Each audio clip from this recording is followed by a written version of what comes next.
Our next speaker is among a cohort of speakers who in the 1990s literally made plain the message of Islam for an entire generation of young Muslims, not only in America, but around the world.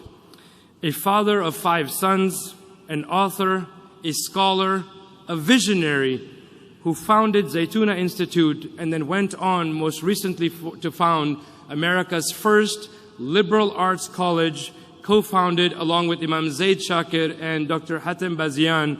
Brothers and sisters, give a warm ISNA welcome and a welcome back to our teacher and mentor, Shyakh Hamza Yusuf. Yeah, that's okay.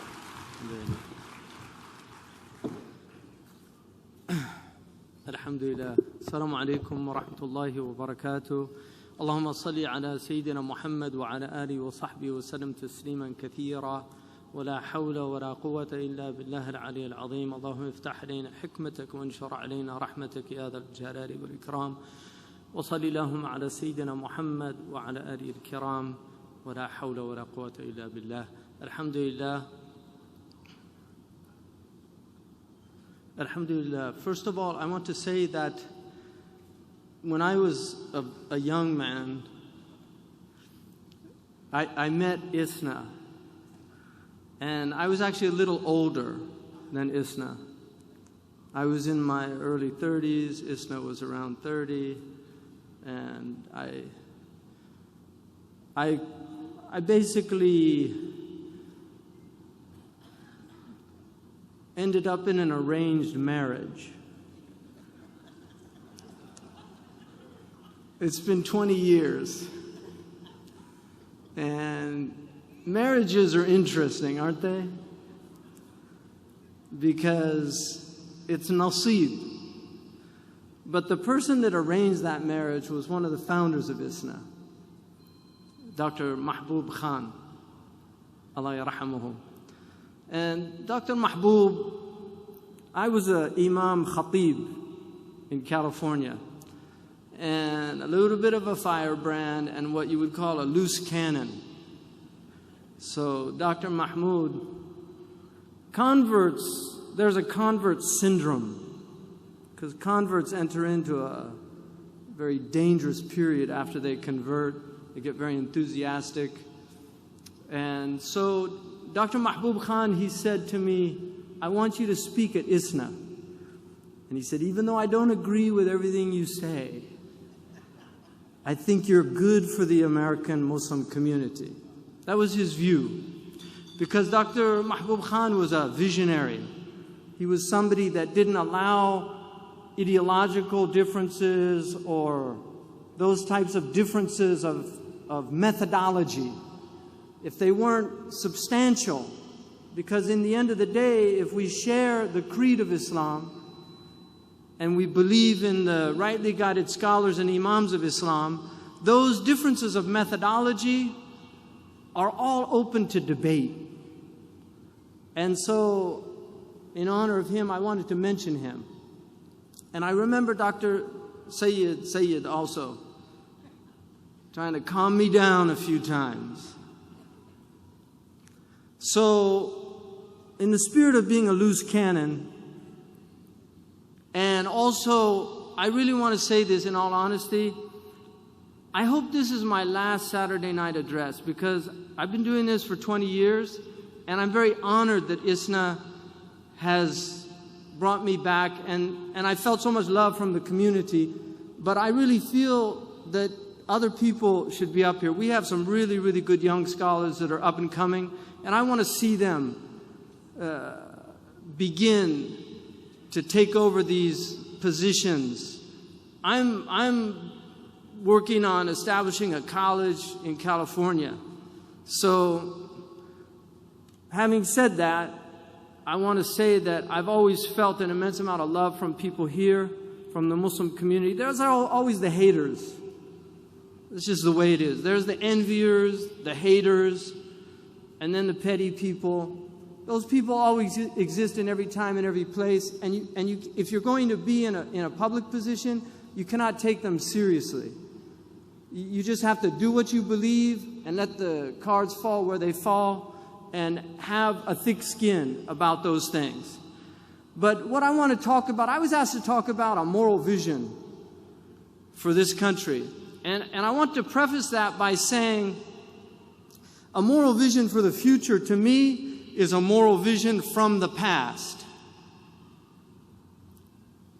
I truly believe that the moral issues of every time and place are basically the same issues. Our Prophet ﷺ, and as far as I can tell, he is the first human being in human history to articulate the principle of human equality, that all people are created equal. Long before the Declaration of Independence said, all men are created equal, our Prophet ﷺ said, there's no difference between a black man or a white man, or a white man or a black man. The only difference is in their God consciousness. And I know of no previous historical statement. I have never seen that in the Bible. I've never seen that in any philosopher before the Prophet. Aristotle talked about natural slaves with all his genius and brilliance. But our Prophet ﷺ articulated this to remove racism. As far as I can tell, the Prophet Muhammad ﷺ is the first human being to articulate the equality of men and women.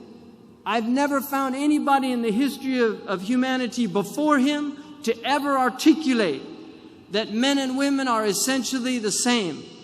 Before their Lord, they are both spiritual beings with the same rights. There's some variance in their responsibilities based on fitrah, on the primordial nature, but they're equal. The Prophet ﷺ was also, as far as I can tell, the first person to legislate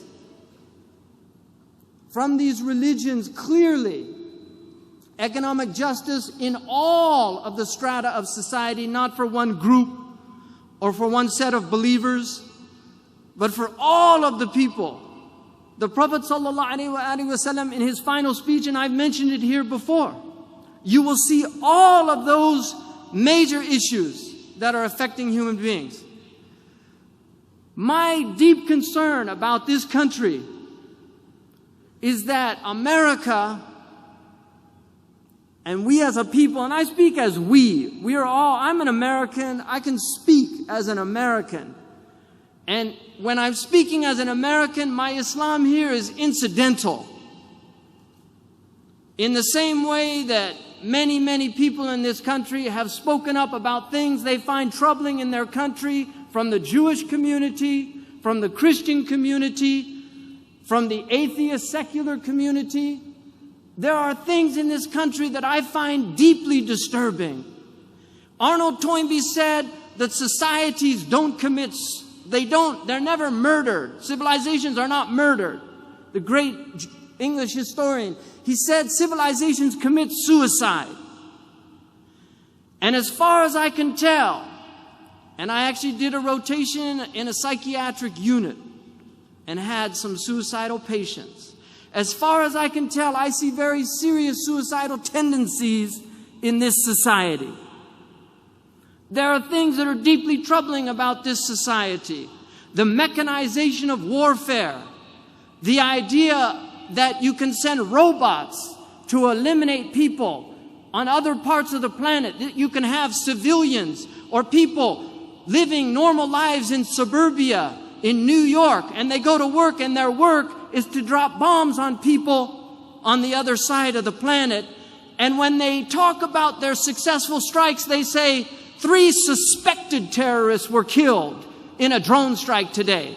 3 suspected terrorists. And we know for a fact that innocent people have died in these strikes. Many children, by their own estimates, over 200 children in northern Pakistan have died from these drone strikes, terrorizing people living in these places. This troubles me about this country. It troubles me because I live here. I pay my taxes. But it troubles me, and it troubles me deeply. And I really feel that we as Muslims need to be courageous. It's difficult to be courageous. We're living in a society that doesn't encourage people to speak up, even whistleblowers. If you look at some of the problems that these whistleblowers who have spoken about wrongdoings in corporations or in the government, what happens to them and how they suffer from speaking based on their moral consciousness. If we look at recently what happened in this situation with all of these leaks and how this person was treated, and all of these people that have had the moral courage, those people that released the pictures from Abu Ghraib. Do you remember Abu Ghraib? Iraq now is suffering more than it's ever suffered. It's worse than during even the war period. It's a country in complete dissolution. Palestine. These are real problems, human problems, that our country should not participate in creating more problems. But with the gifts that we've been given as a country, the power that we've been given at this country, we should be part of the solution and not part of the problem. Really. And we as a community have to be a moral conscience. We have to speak the truth. As a community, we also have to look at the type of culture that we are spreading around the globe. We are the #1 producer of pornography in the world. This is deeply troubling to me as somebody who's trying to raise young boys. Adolescents are always mystified by sexuality. They're mystified by it. But what we're dealing with now on the internet is so deeply troubling. We recently had a courageous owner of hotels in Sweden who began to work on the problem of human trafficking, and when he realized the connection between pornography and human trafficking, he removed pornography from his hotels. This is something that should be honored. It should be news. The country of Iceland that prohibits pornography, the sale of pornography in Iceland, not because they're religious people, it's one of the most secular countries in the world, but because they're a middle-class people, and they know that pornography is harmful for the common weal. But what's worse is that pornography is no longer X-rated. We have in the Video Music Awards a young girl who had millions and millions of followers as Hannah Montana. Millions of young American girls that saw her as something to be emulated, to be looked up at. And in a display of utter degradation, human degradation, to a male or a female. And I don't blame Miley Cyrus. I see her as a victim of a demonic, dehumanizing entertainment culture. In fact, I would call it an occulture, not a culture, because of the occultic undertones in it. It's a dark culture, and this is what our mainstream entertainment is producing. So all of those children that saw her in the Mickey Mouse Club as a young and innocent girl are now twerking, a word that shouldn't even be in our vocabulary. This troubles me about this country. And I think Muslims, as one of the last bastions of really serious commitment to modesty, to honoring our women, may Allah reward all of you, all of these women, incredible courage in the midst of a naked society, a society that removes clothes, that these women go out every day in their jobs, working amidst people who see it as some kind of backward, retrograde approach to women. And yet we have social science that has shown that when men see a naked woman or a woman in a bathing suit, the same area of the brain that lights up when they see a tool lights up. It's not the frontal lobe. It's a complete objectification that occurs. This is what happens to our women when they become objects of lust, as opposed to human beings with minds, with spirits, with something to say, not to be used and abused and then thrown away. And look how many women we have out here that are raising their children in single homes because they had children out of wedlock. There was no commitment by the male to a family. And they suffer and they struggle. Some of them are on welfare. They're fortunate to live in a country where they can get some help. This is a crisis in our country. We also have a culture that will not talk about sexually transmitted diseases in any honest way. Every single thing that is harmful for you in America, they'll warn you about. They'll warn you about donuts. They'll have commercials about fatty foods. Everybody knows potato chips are not good for them. Everybody knows that French fries aren't good for them. They know that cheesecake's not good for them. But nobody will dare speak out against the deviant sexual practices that occur in this country and are not only not talked about, are promoted by mainstream entertainment and society. Promoted deviant sexual practices that are harmful to the human being. Pathogenic sexual practices that cause serious diseases.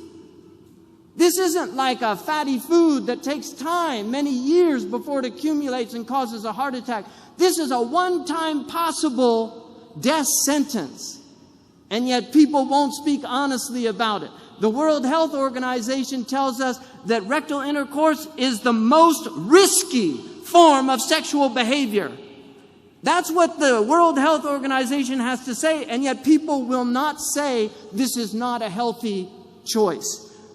I don't want my child to be practicing this, male or female. This has nothing to do with sexual preference. This has to do with a sexual practice that is done amongst heterosexual people and amongst homosexual people. Yet it's harmful, and nobody wants to speak about it. We need our physicians to speak up about the types of cancers that occur, about what happens when you get genital warts. I worked for a gastroenterologist and saw firsthand what happens to people. Nobody wants to talk about this.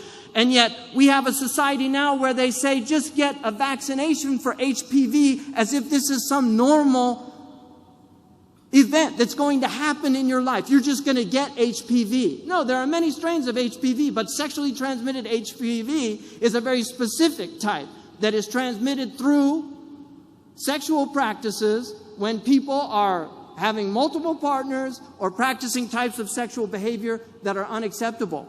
This is the reality of our culture. We need to have honesty amongst our physicians.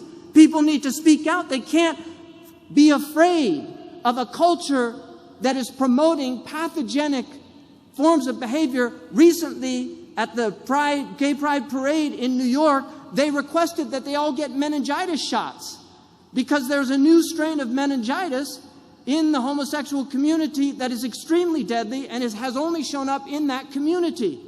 It is not fair to people with same-sex urges not to tell them about the dangers of this lifestyle. It's not fair. For young people, old people can make their decisions, but a 15-year-old kid in high school, he deserves to know the nature of these practices. We also have to recognize that we have a society, the economic injustices in this society are immense. If people want to understand what happened in the Muslim world recently, you have to understand the collapse of the economic system in this country.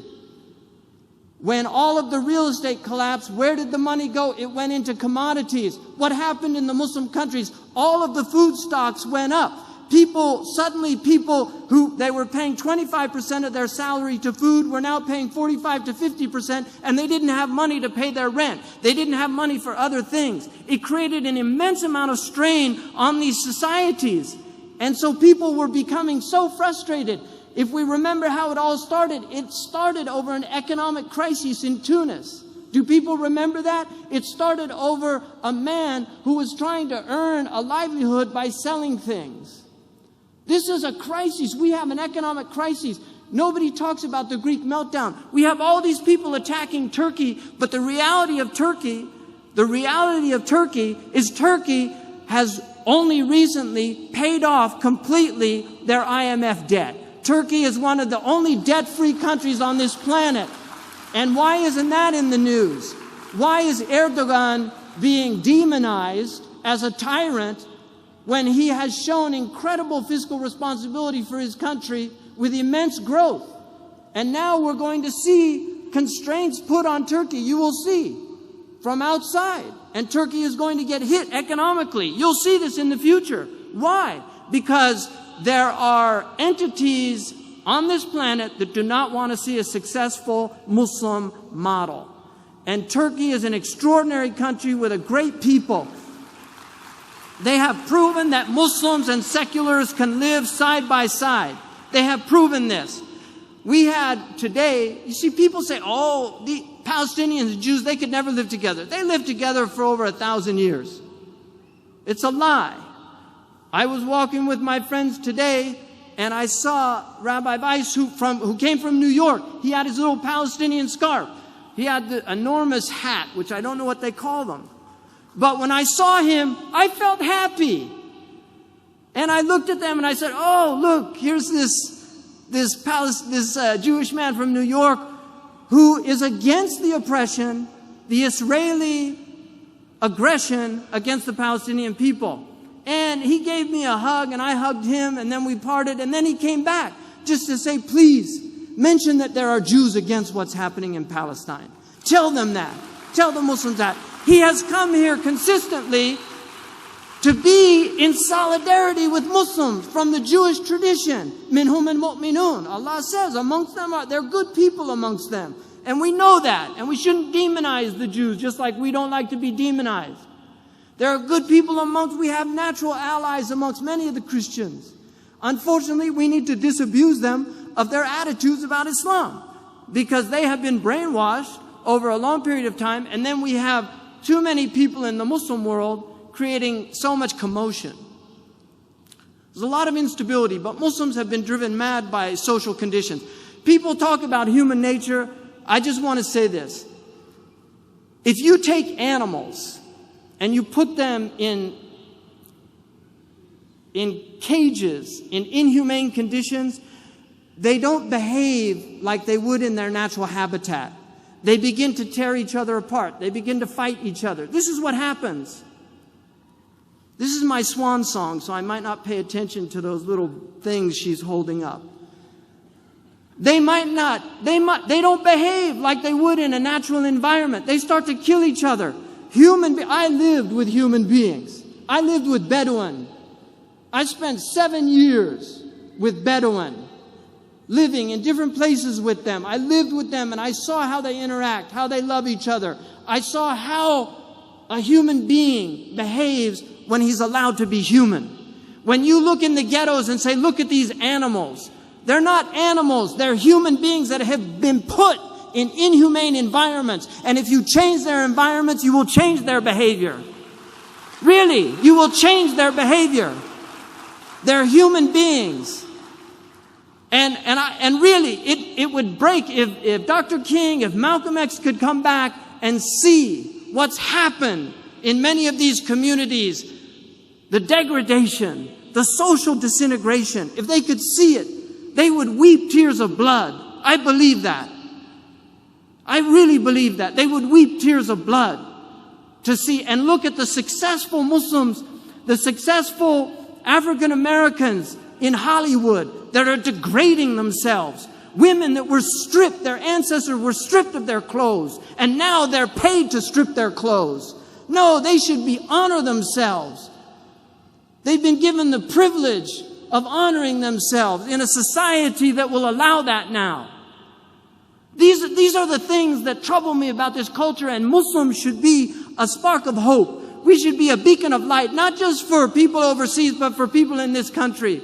When they see the dignity of our dress, when they see the dignity of our behavior, when they see the excellence of our schools, when they see the professionalism of our doctors, of our healers, of our lawyers, when they see people that are ethical at the root and the core, and they won't inform, they won't absolve themselves of those ethical responsibilities, then we'll be a beacon of light. And people will say, I want to be like those people. Like that man We had a man in a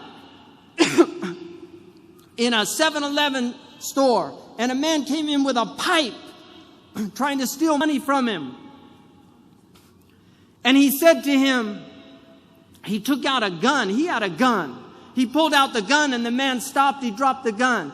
And he said, "I'm so sorry. I'm just desperate. I don't have any food." That Muslim man gave him $40 and made him promise that he wouldn't steal again. And then the man said, this is something that you can see, because it was filmed. Bismillah.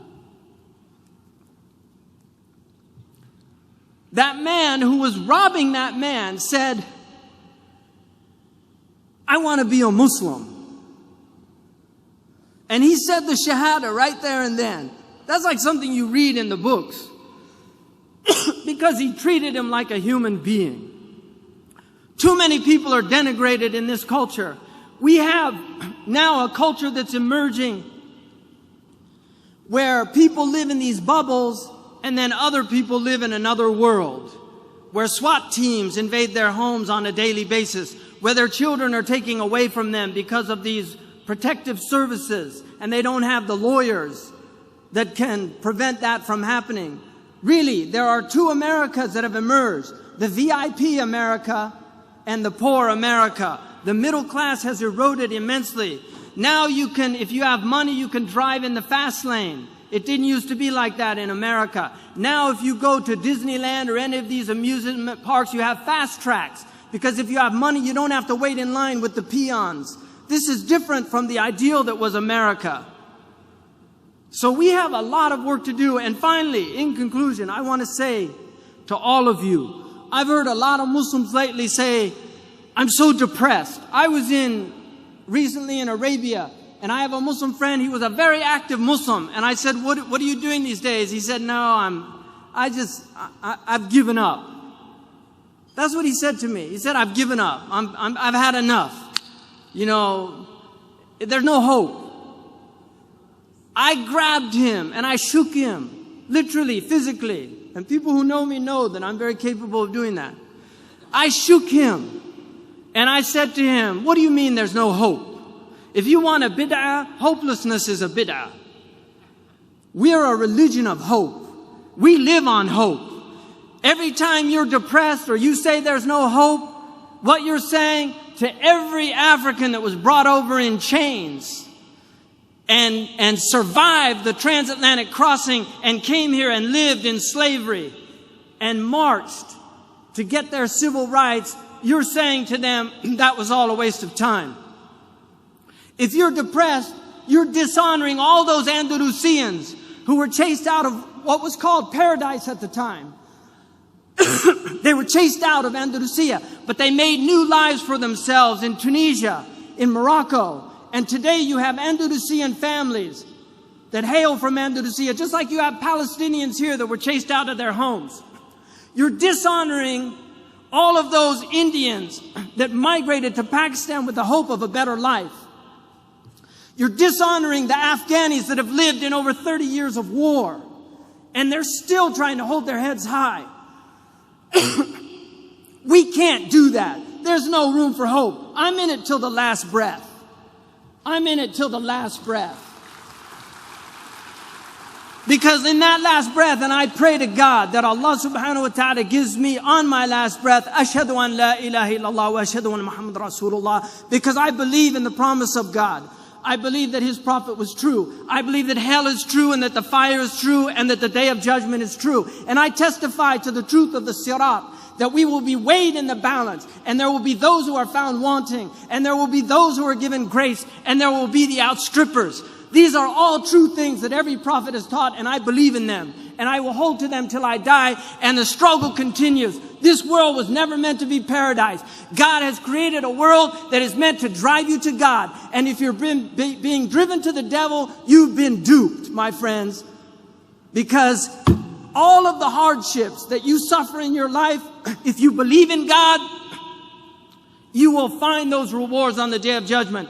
I was in Abu Dhabi, and a taxi driver said to me, and I'm done. I was in Abu Dhabi. A taxi driver said to me, I said, "Where are you from?" He said, "Dar'a." And I said to him, I hope that your family's safe. He said the house caved in on them. My father was killed. He said to me, I've worked 12 years. Every month I sent everything I could back to my father to build that house. And it was destroyed. I feel like my whole life is a waste. I said to him, Ya akhi, بالعربية احتسب عند الله والله كنت في بر بوالديك. You were in filial piety to your parents. Believe in the promise of Allah subhanahu wa ta'ala. What you're doing is not to build in this world. من بان لهذه الدنيا فقد خاب ما بنى. If you build for this world, what you build will go to naught. We build for the next world, not for this world. And if what we build, if my college in California is destroyed by an earthquake, so be it. So be it. But we are builders for the akhirah, and this is the place we do it. Jazakumullah khairan wa assalamu alaikum.